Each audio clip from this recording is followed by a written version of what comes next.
الحمد لله نحمده ونستعينه ونستغفره ونؤمن به ونتوكل عليه ونعوذ بالله من شرور أنفسنا ومن سيئات أعمالنا من يهده الله فلا مضل له ومن يضلله فلا هادي له ونشهد أن لا إله إلا الله وحده لا شريك له ونشهد أن سيدنا وسندنا وحبيبنا ونبينا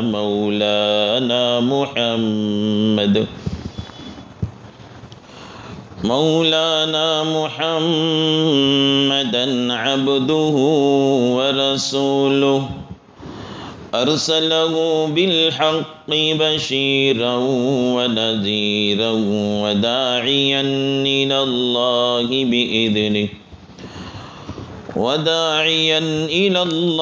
بإذنه وسراجا منيرا وصلى الله على النبي وآله وأصحابه وبارك وسلم تسليما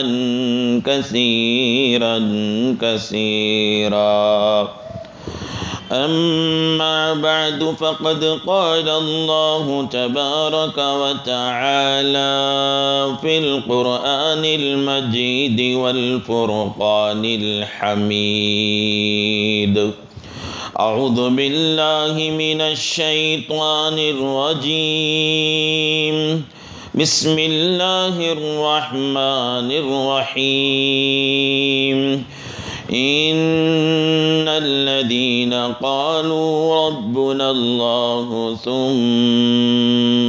استقاموا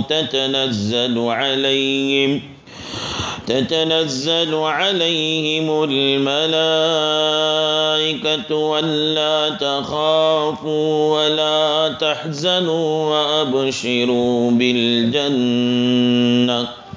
وأبشروا بالجنة التي كنتم توعدون نحن أولياؤكم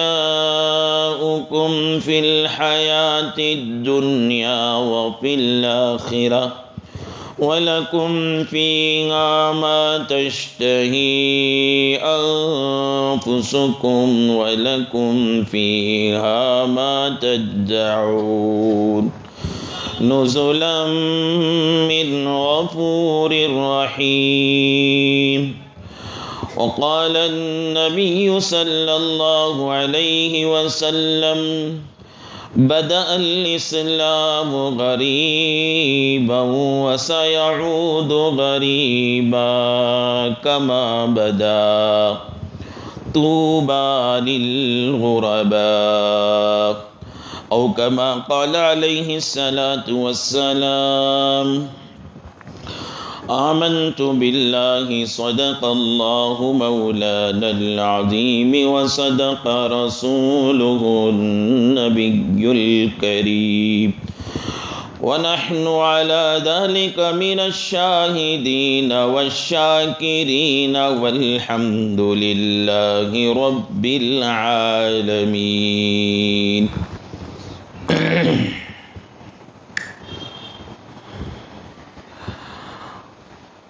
قابل احترام بزرگوں و قابل قدر ملت کے نوجوان بھائیوں، عزیز دوستو، میں ابھی آپ حضرات کے سامنے سورہ حامیم سجدہ کی چند آیتیں اور مسلم شریف کی روایت جسے حضرت ابو ہریرہ رضی اللہ عنہ روایت کرتے ہیں، ایک حدیث میں نے تلاوت کی ہے،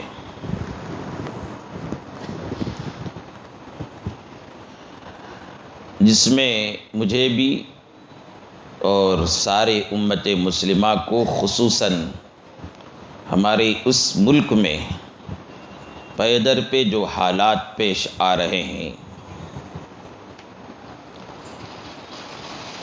کہیں مسجد کی جگہ میں مندر تعمیر کر دی جا رہی ہے، اور کہیں عدالتوں کی طرف سے فیصلہ کہ مسجد کے تہ خانے میں پوجا کی اجازت دی جا رہی ہے،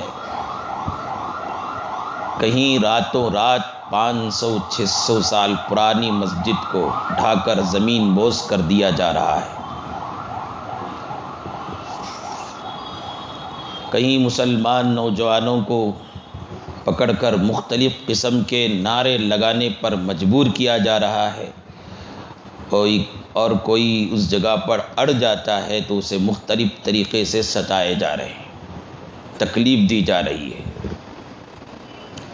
اس سلسلے میں قرآن شریف کی ہدایت اور رسول اللہ صلی اللہ علیہ وسلم کا فرمان ہے کہ یہ وہ موقع ہے، یہ وہ دور ہے، یہ ایسا وقت ہے کہ اس زمانے میں مسلمان اپنے دین پر پہلے سے زیادہ مضبوط ہو جائیں۔ ہم نے کہہ دیا ہے ان الذین قالوا ربنا اللہ، ہمارا رب اللہ ہے، یہ ہم نے کہہ دیا ہے، تو ہماری دوسری ذمہ داری ہے ثم استقاموا، اس پر ہم مضبوطی سے جمے رہیں، حالات کی وجہ سے پریشان ہو کر دین سے متعلق سمجھوتا یا دین کو چھوڑ دینے کا سوچنا، یہ انتہائی ہمارے نقصان کی بات ہوگی۔ قرآن کہتا ہے یہ وہ موقع ہے، اس میں جمے رہیں، مضبوطی سے جمے رہیں، اور ایسے حالات اسلام کے لیے کوئی نئے نہیں ہیں، پہلے بھی آئے ہیں، اس کا مقابلہ مسلمانوں نے بڑا ڈٹ کر کیا ہے، اور جن لوگوں نے پچھلا دین سے سمجھوتا کیا، ایمان کو ہاتھ سے جانے دیا، وہ منافق اور کافر کہلائے، مشرک کہلائے، اور جو جمے رہے اور مضبوطی سے جمے رہے اور پہلے سے زیادہ ثابت قدم رہے، وہ اسلام کے غازی اور مؤمن اور کامیاب مؤمن کہلائے اور جنت کے مستحق ہوئے، اور ان کو رضی اللہ عنہم ورضوا عنہ کا پروانہ اور سرٹیفکیٹ دی گئی۔ میں نے جو حدیث تلاوت کی ہے اس میں یہی سمجھایا گیا ہے کہ اسلام جب شروع ہوا تھا، اسلام کا جب آغاز ہوا تھا، اسلام ایک اجنبی کی طرح تھا، اسے کمزور سمجھا جاتا تھا۔ وَسَيَعُودُ غَرِيبًا، پھر مسلمانوں پر ایک دور آئے گا، اسلام اجنبی ہو جائے گا، مسلمان کمزور کر دیے جائیں گے۔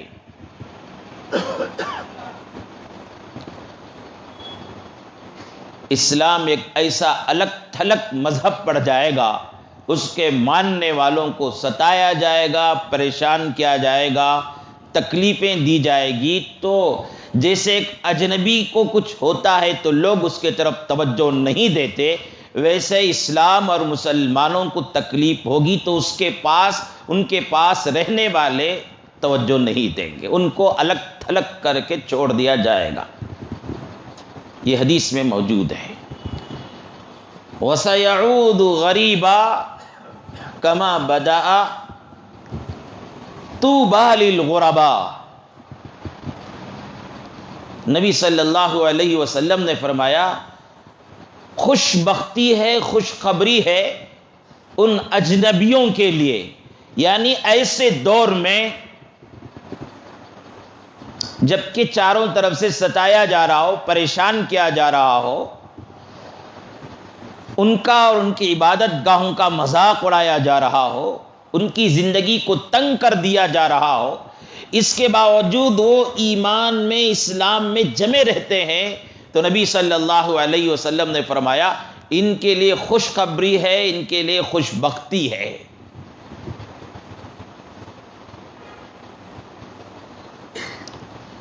میں آج کے حالات کو سمجھنے کے لیے اور سمجھانے کے لیے، اور اس زمانے میں مجھے کیا کرنا ہے اور آپ کو کیا کرنا ہے، اس کے لیے ذرا مذہب اسلام کی ابتدائی دور کی طرف جاتا ہوں آپ کو لے کر۔ اسلام جب شروع ہوا تھا، جب اس کا آغاز ہوا تھا،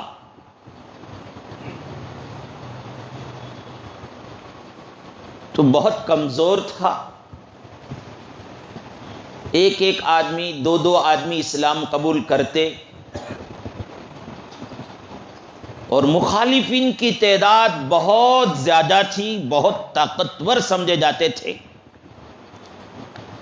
مکۃ المکرمہ میں ایک مقام ہے جس کا نام دار الندوہ مشرکین نے رکھا تھا۔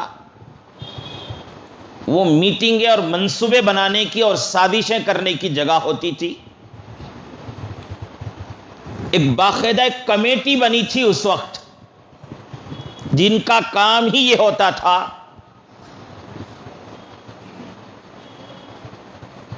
کہ کیسے اسلام اور اسلام کے ماننے والوں کو تکلیف دی جائے۔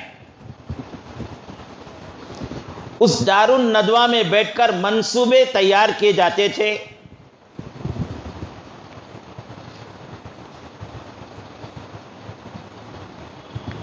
اور میٹنگیں کی جاتی تھی، قانون پاس کیے جاتے تھے۔ اسی مشوروں میں سے ایک مشورہ شروع میں یہ ہوا کہ اب مسلمانوں کو جو اسلام قبول کر رہے ہیں ان کو اتنی تکلیف دی جائے ذہنی اعتبار سے، جسمانی اعتبار سے، کہ وہ اسلام چھوڑ دیں، نہیں تو کم از کم ان کو دی جانے والی تکلیفوں کو دیکھ کر دوسرے لوگ مسلمان ہونے سے دور رہ جائیں۔ چنانچہ وہ قانون پاس ہوا ان کے پاس، ان کی پارلیمنٹ میں، دار الندوہ کی، تو ظلم و جور کا دور آغاز ہوا۔ حضرت عثمان رضی اللہ عنہ جب مسلمان ہوئے تو کھجور کی چٹائی پر لٹا کر، لپیٹ کر نیچے سے دھواں دیا جاتا تھا۔ حضرت بلال رضی اللہ عنہ مسلمان ہوئے تو ان کے گلے میں رسی ڈال کر بچوں کے، شریر بچوں کے، اوباش لڑکوں کے حوالے کر دیا جاتا۔ وہ مکے کے گلیوں میں گھسیٹتے، پہاڑیوں میں گھسیٹتے پھرتے۔ اب جب تھک کر وہ لا کر بلال رضی اللہ عنہ کے آقا کے گھر کے سامنے چھوڑ دیتے، تو پھر بلال رضی اللہ عنہ کے جو آقا کا آقا جو تھا وہ ان کو دھوپ میں بٹھاتا، دھوپ کی تپیش میں جو ریت گرم ہو جاتی اس میں لٹا کر چٹان، بڑے بڑے چٹان ان کے سینے میں رکھ دیے جاتے تھے، اور کہا جاتا تھا ان کو، کہو کفر زندہ باد ہے، شرک زندہ باد ہے، نہیں کہتے ہیں تو پھر اسی حالت میں مرو۔ تو حضرت کی زبان سے ایک ہی لفظ نکلتا، احد احد، اللہ ایک ہے، اللہ ایک ہے۔ حضرت عمار رضی اللہ عنہ اور ان کے والد حضرت یاسر رضی اللہ عنہ، ان کی والدہ سمیہ رضی اللہ عنہ، پورے کا پورا خاندان ایک ساتھ مسلمان ہوا تھا۔ تو ان کو اتنی تکلیفیں دی گئی. حضرت یاسر رضی اللہ عنہ اسی میں شہید ہو گئے. ان کی والدہ بھی شہید ہو گئی. یہ اسلام کی سب سے پہلے شہید تھی. اور حضرت عمار رضی اللہ عنہ کو باندھ کر اتنی تکلیفیں دی گئی اور ان سے کہا گیا نبی صلی اللہ علیہ وسلم کے خلاف جملے نکالو، تمہارے خدا کے خلاف جملے نکالو، کفر کو زندہ باد کہو، شرک کو زندہ باد کہو. جیسا کہ آج کل کسی نوجوان کو کہیں پکڑ لیا جاتا ہے، ہجوم کا ہجوم مل کر سارے کے سارے ہجڑوں کی طرح ایک پر ظلم کرتے ہیں. کون سی بڑی کمال کی بات ہے کسی ایک کو پکڑ لے کر سارا ہجوم اسے مارے ستائے اور اسے کہیں کہ یہ نعرہ لگاؤ وہ نعرہ لگاؤ.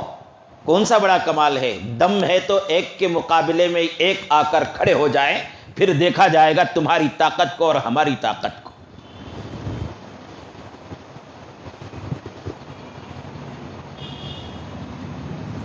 آپ نے دیکھا ہوگا حال میں ایک ویڈیو ریلیز ہوئی اور ان کا سب سے بڑا تعجب خیز معاملہ یہ ہے، سب سے بڑی تعجب خیز بات یہ ہے کہ ظلم کرتے ہیں، ستاتے ہیں اور اس کے بعد اس کا ویڈیو بھی پکڑتے ہیں اور وائرل بھی کرتے ہیں.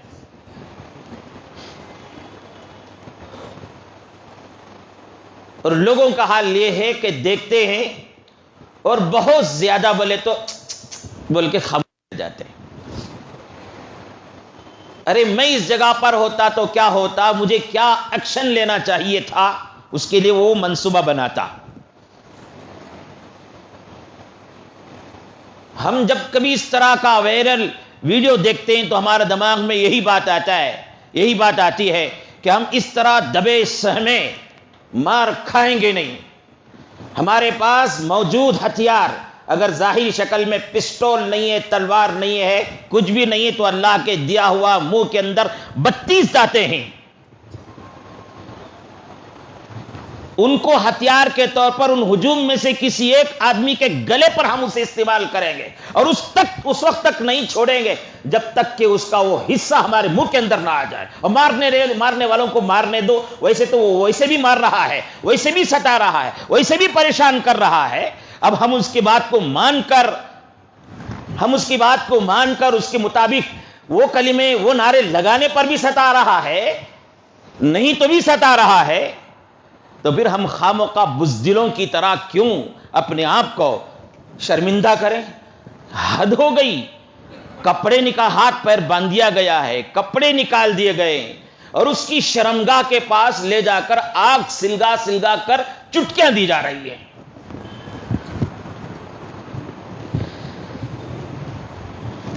تو یہ دیکھنے کے بعد کچھ منصوبے بنانا پڑے گا آپ کو، آپ کے لیے، آپ کی قوم کے لیے، آپ کے نوجوانوں کے لیے، خود اپنے لیے. اللہ حفاظت فرمایا ایسے مراحل ہمارے اوپر آنے سے. لیکن بیٹھے بیٹھے اس طرح ذلیل ہو کر مرنے سے شیر کی طرح ان کے اوپر حملہ کر کے مر جانا بہتر ہے. حضرت عمار رضی اللہ عنہ کے ساتھ ایسا واقعہ پیش آیا کہ ہجوم نے ان کو گھیر لیا، ان کو مجبور کیا گیا کفریہ کلمہ کہنے پر، شرک کے جملے کہنے پر. تو وہ گھبرا کر جملے کہہ دیے. رسول اللہ صلی اللہ علیہ وسلم باحیات تھے. رسول اللہ صلی اللہ علیہ وسلم کی خدمت میں آئے روتے ہوئے. پوچھا عمار کیا بات ہے، کیوں رو رہے؟ کہا رسول اللہ حالات ایسے ہو گئے، میں کفر کے ہجوم میں پھنس گیا تھا، مجھے مجبور کیا گیا میرے خدا کے خلاف بکنے کے لیے، خدا کو گالی دینے کے لیے، نبی کے خلاف بولنے کے لیے اور کفر اور شرک کے نعرے بلند کرنے کے لیے مجھے مجبور کیا گیا. یا رسول اللہ میں نے کہہ دیا ہے، میں نے کلمات زبان سے نکال دیا، اب میں کیا کروں؟ اللہ ہمارے رحیم ہیں غفور ہیں، معاف کرنے والے ہیں. اس وقت حضرت جبرائیل علیہ السلام کو آسمان سے بھیج کر رسول اللہ صلی اللہ علیہ وسلم پر قرآن کی آیتیں نازل کر کے قیامت تک کے لیے حضرت عمار رضی اللہ عنہ جیسے صحابی کے لیے تسلی گئی، الا من اکرہ وقلبہ مطمئن بالایمان.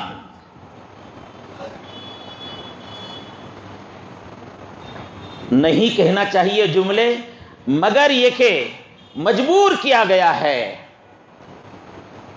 پریشان کیا گیا ہے، جبر کیا گیا ہے، تو زبان سے کہہ لینے میں کوئی حرج نہیں. اس سے ایمان جاتا نہیں ہے، اس سے آدمی کافر ہوتا نہیں ہے، اس سے آدمی مشرک ہوتا نہیں ہے. الا من اکرہ وقلبہ مطمئن بالایمان، صاف الفاظ میں کہہ کر تسلی دی گئی. دیکھنا چاہیے اتنا اگر کہہ دینے سے یہ ہماری عزت پر حملہ نہیں کریں گے، ہمارے جسموں پر حملہ نہیں کریں گے. اگر ہم چھوڑ دیں گے بول کے سمجھ میں آتا ہے تو اجازت دی ہے شریعت نے، لیکن ہجوم مشتعل ہے، اس کا مقصد ہی تکلیف پہنچانا ہے. وہ یہ کہنے پر بھی نہیں چھوڑے گا تو پھر خواہ کئی کو مار کھا کے مرنا، ذلیل ہو کر مرنا.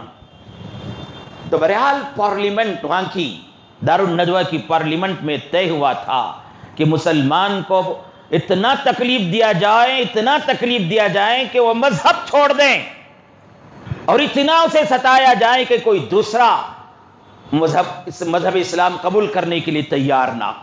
اور اس پر پوری طرح سے عمل ہوا. ظلم کے پہاڑ توڑے گئے.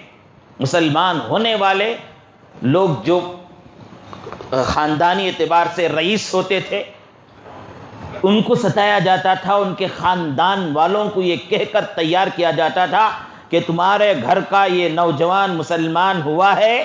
حضرت مصعب بن عمیر رضی اللہ عنہ کے بارے میں آتے ہیں کہ مکے کے رئیسوں میں، سرداروں میں آپ شمار ہوتے تھے، آپ کا گھرانہ سرداروں کا تھا. جب مسلمان ہوئے تو ان کے خاندان والوں کو مجبور کیا گیا اور تیار کیا گیا اس بات پر کہ اس نوجوان مصعب بن عمیر پر کپڑے دینے کو بند کر دیں، کھانا دینے کو بند کر دیں، پیسے دینے کو بند کر دیں، ان کے عیش و آرام کی چیزوں کو بند کر دیا جائے. تو ان کا خاندان نے اسے بند کر دیا. کتابوں میں لکھا ہے حضرت مصعب بن عمیر ہڈوں کے ڈھانچہ کی طرح ہو گئے تھے، لیکن اسلام کو چھوڑا نہیں تھا. مذہب اسلام سے متعلق، دین سے متعلق، ایمان سے متعلق سمجھوتا نہیں کیا تھا.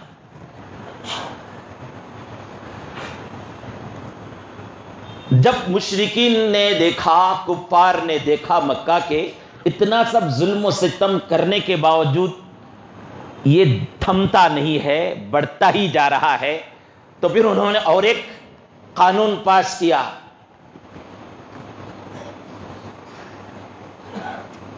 کہ مسلمانوں کو بائیکاٹ کیا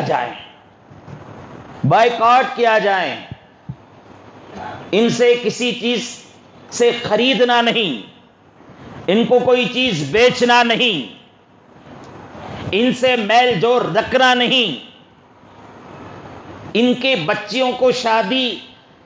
بچیوں سے شادی کرنا نہیں، ان کو الگ تھلگ کر کے چھوڑ دیا جائے.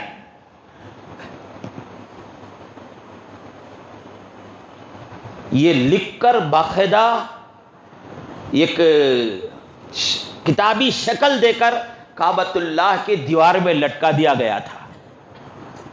اور اس لکھے ہوئے دستور کے مطابق قانون کے خلاف کوئی کام کرتا تو اسے بھی بائیکاٹ کیا جاتا تھا. مکے میں کوئی چیز خود زمین سے اگتی نہیں تھی، باہر سے سامان آیا کرتا تھا، خریدنے کے لیے، فروخت کرنے کے لیے بازار لگتا تھا باقاعدہ. تو وہاں یہ نظام بنا دیا تھا، مشرکین نے یہ کہہ دیا تھا، کافرین نے یہ کہہ دیا تھا، یہ بائیکاٹ شدہ لوگوں میں سے مسلمان میں سے کوئی بازار میں خریدنے آتا ہے، اگر وہ 10 روپے میں خریدتا ہے تو تم اسے 100 روپے میں خرید لینا، تاکہ وہ نہ اس کے گھر میں، مسلمان کے گھر میں غلہ نہ جائے، سودا نہ جائے. اس کی وجہ سے، اس قانون کی وجہ سے مسلمان بہت پریشان ہو گئے تھے اس وقت. شعب ابی طالب بول کے ایک مقام تھا، اس میں آ کر سارے مسلمان اکٹھے ہو گئے تھے. 3 سال تک مسلسل اس تکلیف کو برداشت کیا.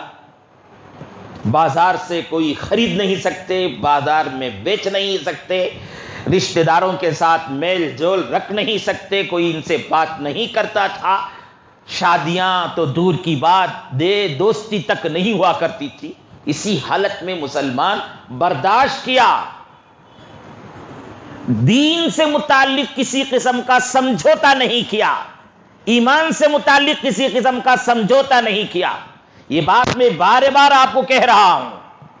اس کی وجہ یہ ہے کہ آج بہت سے لوگ کمپرومائز کر رہے ہیں، سمجھوتا کر رہے ہیں، دین سے متعلق ایمان سے متعلق سمجھوتا کر رہے ہیں. سوچنے کا انداز ایسا ہو گیا ہے، کیا کرنا اب؟ حالات ایسے ہیں.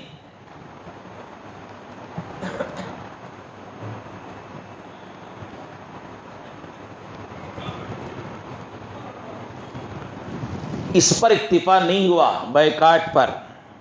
جب حضرت عمر رضی اللہ عنہ جیسے شیر دل بہادر انسان اور حضرت امیر حمزہ رضی اللہ عنہ جیسے طاقتور انسان مسلمان ہوئے تو اور بھی پریشان ہو گئے.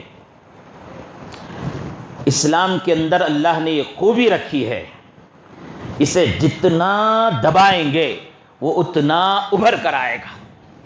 وقتی طور پر تکلیفیں ہوں گی، پریشانیاں ہوں گی، وہ برداشت کرنے والوں کے لیے نبی صلی اللہ علیہ وسلم نے فرمایا طوبیٰ للغرباء. وہ حالات سے سمجھوتا کرے بغیر، حالات سے پریشان ہوئے بغیر، ایسی حالت میں دین میں جمے رہنے والے کے لیے خوش بختی ہے، خوشخبری ہے. وہ کیا خوشخبری ہے، وہ کیا خوش بختی ہے، میں آپ کو بتاؤں گا میرے مضمون کے ختم ہونے پر.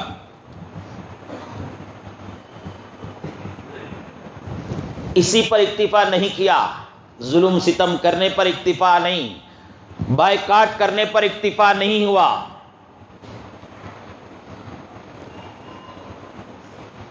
اس دار الندوہ میں بیٹھ کر پھر مشورہ ہوتا ہے کیا کیا جائے. دن بدن یہ بڑھتا ہی جا رہا ہے.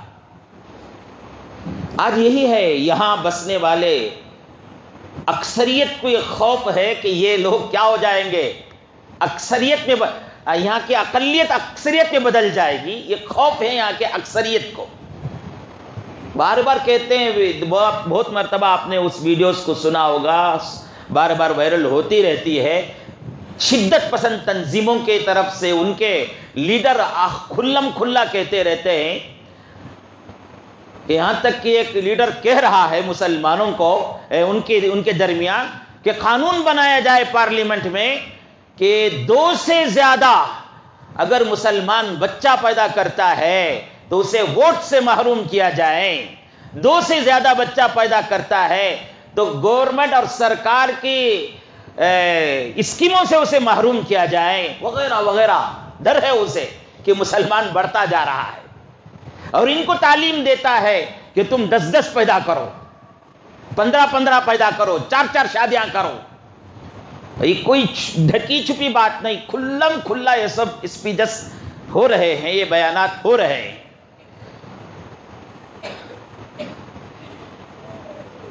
تو یہاں کی اکثریت کو خوف ہے کہ ملک کی اقلیت اکثریت میں بدل جائے گی. اس وجہ سے پریشان کیا جا رہا ہے مسلمانوں کو، ان کی عبادت گاہوں کو ڈھایا جا رہا ہے، ان کے نوجوانوں کو ستایا جا رہا ہے، ان کے تاجروں کی تجارتوں کے لیے ختم کرنے کی سازشیں ہوتی ہیں، ان کی ملازمت ان کو نہیں دی جاتی ہے،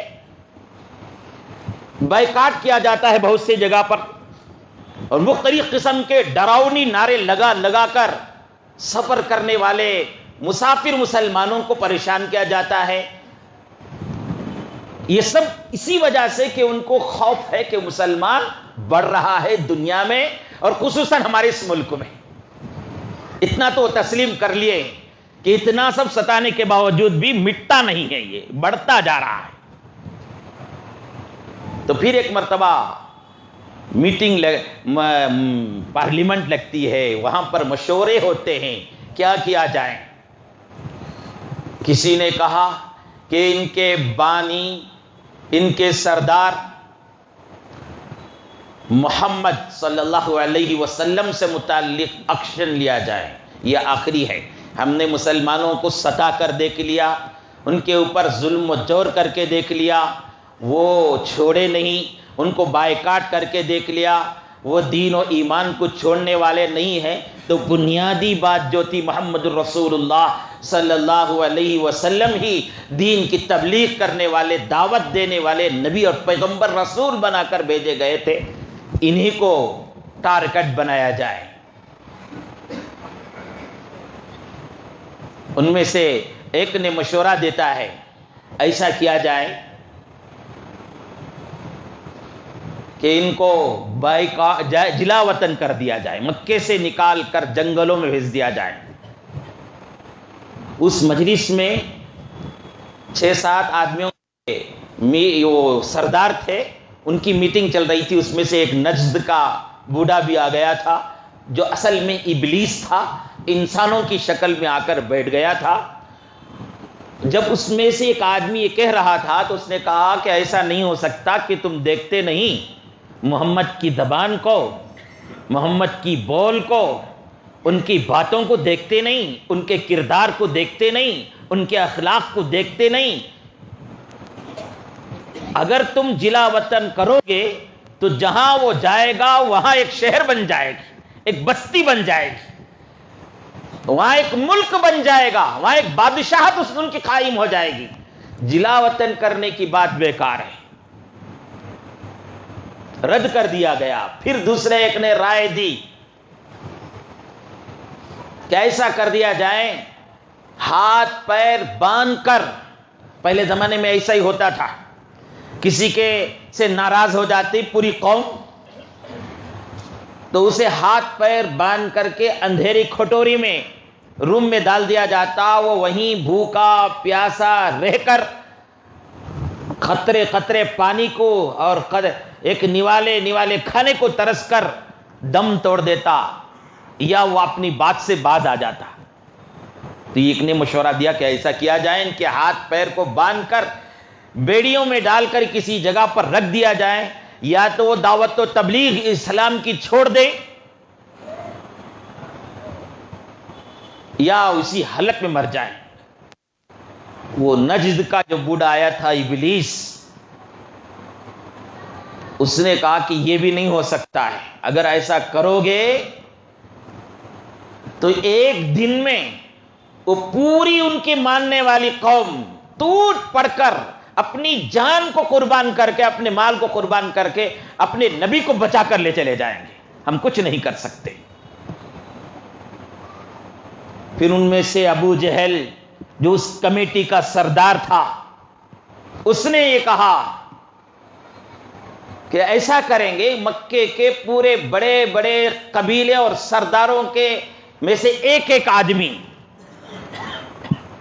کوئی قبیلہ نہیں چھوٹنا، کوئی سردار نہیں چھوٹنا، کوئی مالدار نہیں چھوٹنا، ان میں سے ایک ایک کو تیار کریں، اس کے ہاتھ میں تلوار دیا جائے اور رات وقت میں ان محمد رسول اللہ پر حملہ کر کے ان کو ختم ہی کر دیا جائے، بات ہی ختم ہو جائے گی۔ وہ نجد کے اس بوڑھے جو ابلیس وہاں پر انسان کی شکل میں تھا، الان یہ بات صحیح ہے، اگر ایسا کرو گے تو محمد رسول اللہ صلی اللہ علیہ وسلم کے قبیلہ، ان کے ماننے والے مکے کے سارے قبیلوں اور سرداروں سے تو مقابلہ نہیں کر سکتے، زیادہ بدلے اور دیت کی بات آئے گی، کچھ پیسہ ویسا دے کر مسئلہ ختم کر لیں گے۔ وہ لمبا قصہ ہے، میں اس کی طرف نہیں جاؤں گا۔ مجھے بتانا یہ ہے کہ یہ زمانے سے اس طرح کے مشورے، اس طرح کی میٹنگیں، اس طرح کے قانون کو پاس کرنا، اس طرح مسلمانوں کو تکلیف دینے کی بات کرنا، تکلیف دینا، پریشان کرنا، یہ چلا آ رہا ہے، ہمارے لیے کوئی نئی بات نہیں ہے۔ اور نبی صلی اللہ علیہ وسلم نے فرما دیا، بدأ الاسلام غریبا وسيعود غریبا کما بدأ. اسلام کے شروع میں اسلام کمزور تھا، اجنبی تھا، پھر اس کے اوپر ایک ایسا دور آ جائے گا، پھر وہ دوبارہ غریب ہو جائے گا، پھر وہ کمزور ہو جائے گا، وہ اجنبی ہو جائے گا.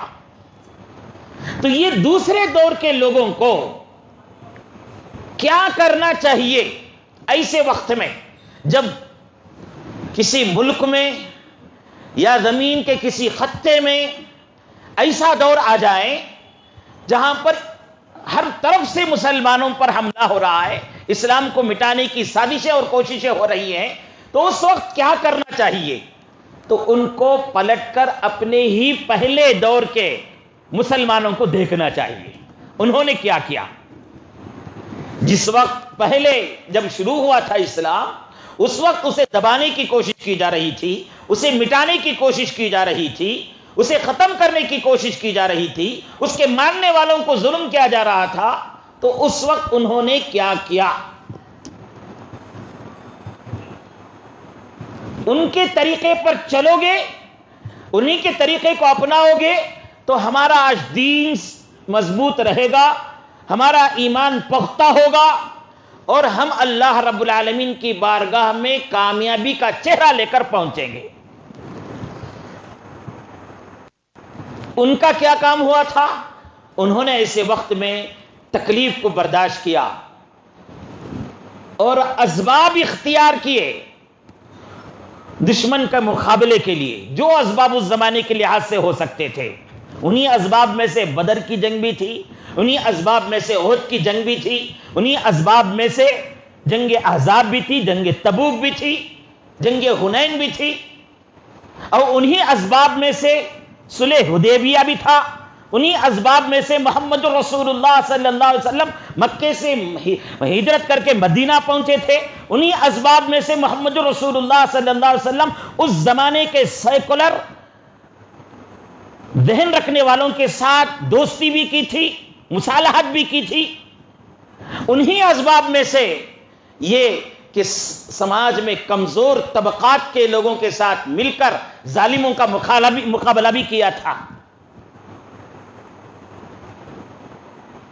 آج بھی ہمارے اوپر ایسا ہوا ہے تو ہم بھی صبر کریں، برداشت کریں، اور جو اسباب ہے دشمن سے مقابلے کے لیے، ان اسباب میں آج ہی مکمل طریقے سے قابو نہیں پا سکتے تو اس کا آغاز تو شروع کر دیں، اس کی تیاری تو شروع کر دیں، اور ملک میں بسنے والے صاف ذہن غیر مسلموں کے ساتھ تعلقات بڑھائیں، ان کے سامنے مذہب اسلام کی خوبیوں کو رکھیں. آج جتنا اسلام کو نقصان پہنچ رہا ہے اس کی ایک وجہ یہ ہے کہ اسلام کی صحیح شکل، صحیح صورت غیروں کے سامنے نہیں ہے. اسلام کا مطلب وہ اتنا سمجھ گئے کہ مسجد ہے، وہ نماز پڑھتے ہیں، وہ روزہ رکھتے ہیں، جبہ پہنتے ہیں، ٹوپی پہنتے ہیں، بس اتنا ہی مذہب کا سمجھتے ہیں. مذہب کے دوسرے تعلیمات، اخلاق کی جو ہے، وہ کیا کیا اخلاق مذہب سکھاتا ہے یہ ان کے سامنے کبھی آیا نہیں. اسلام معاملات کیسا سکھاتا ہے، معاملات کی خوبی کیا ہے اسلام کی، وہ ان کے سامنے آئی نہیں. اسلام کمزوروں بیماروں کے ساتھ کیسا سلوک کرنے کی تعلیم دیتا ہے وہ ان کے سامنے آئی نہیں. ہمارے مذہب اسلام کی تعلیم ہے بیمار مسلمان ہو، کافر ہو، مشرک ہو، یہودی ہو، نصرانی ہو، حاجت مند کافر ہو، مشرک ہو، یہودی ہو، نصرانی ہو، بھوکا کافر ہو، مشرک ہو، یہودی ہو، نصرانی ہو، مذہب اسلام میں تعلیم دی گئی اس بھوکے کے بھوک کو مٹایا جائے، اس ضرورت مند کے ضرورت کو پوری کی جائے، اس بیمار کی عیادت کریں. آپ کو ملے گا محمد رسول اللہ صلی اللہ علیہ وسلم کافر بچے کی عیادت کے لیے پہنچے تھے. محمد رسول اللہ صلی اللہ علیہ وسلم کے سیرت میں آپ کو ملے گا کافر بچے کی عیادت کے لیے پہنچے تو آپ کو دیکھ کر آنکھوں میں آنسو نکالا، باپ سے پوچھا ابا جان آپ اجازت دے تو میں محمد رسول اللہ کا کلمہ پڑھ لوں.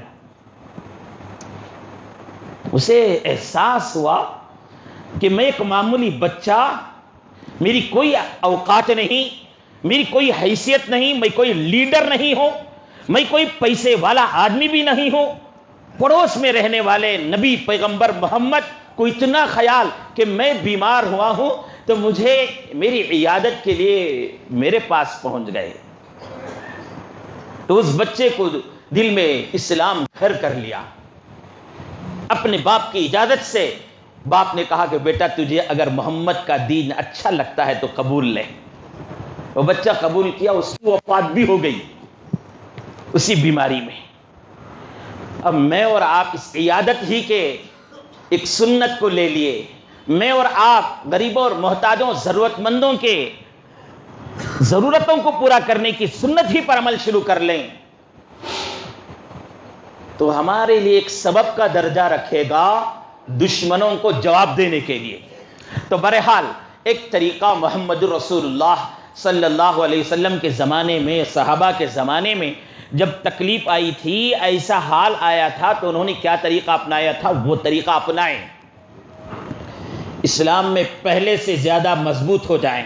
تو رسول اللہ صلی اللہ علیہ وسلم سے جب پوچھا گیا وَسَيَعُودُ غَرِيبًا، اسلام پھر دوبارہ پہلے ہی کی طرح اجنبی ہو جائے گا، الگ تھلگ ہو جائے گا دنیا میں، ملک میں، بستی میں، اس کے ساتھ بیٹھنے اٹھنے کو لوگ پسند نہیں کریں گے، ویسا ہو جائے گا. تو رسول اللہ صلی اللہ علیہ وسلم سے پھر اس کے بعد فرمایا طوبیٰ للغرباء، طوبیٰ للغرباء. پھر آپ نے فرمایا ایسے اسلام کے اجنبی ہو جانے کے زمانے میں جو مسلمان اپنی نماز پر مضبوطی سے 5 وقت کی نماز پر قائم رہا، زکوٰۃ دینے پر مکمل طریقے سے عمل کرتا رہا، پھر وہ حج ہے، حج فرض ہو گیا تو حج کو پورا کرنے میں لگا ہوا ہے، روزے کا زمانہ آیا تو روزہ پورا کرتا رہا، معاملات کی درستگی کا وقت ہے، معاملات کر رہا ہے، اپنوں سے، غیروں سے، کافروں سے، مشرکوں سے درست طریقے سے کرنے لگا.